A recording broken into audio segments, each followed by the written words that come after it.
விசையும் அழுத்தமும் இங்க நிறைய ஆணி இருக்கு, இங்க ஒரு ஆணி இருக்கு. அழுத்தம் காரணமாக பலூன் வச்சா அது வெடிக்காது. இதுவே இங்க ஒரு ஆணியில வச்சா விசை காரணமாக பலூன் வெடிச்சிரும். ஏன்னா அதிகமான புறப்பரப்பில் விசையானது இருக்கிறதுனால பலூன் வெடிக்காது.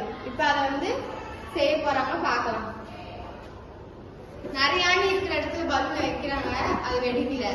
இதுவே ஒரு ஆணி இருக்கிற இடத்துல வைக்கிறா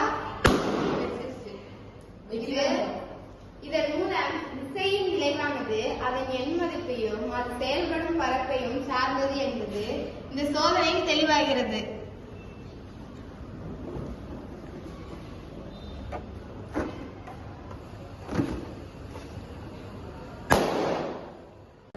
விசையும் அழுத்தமும் ஒரு பலூன் எடுத்து அதை நிறைய ஆணி இருக்கிற இடத்துல வச்சா அந்த பலூன் வெடிக்காது. இதுவே ஒரு ஆணி இருக்கிற இடத்துல வச்சோம்னா பலூன் வெடிக்கும்.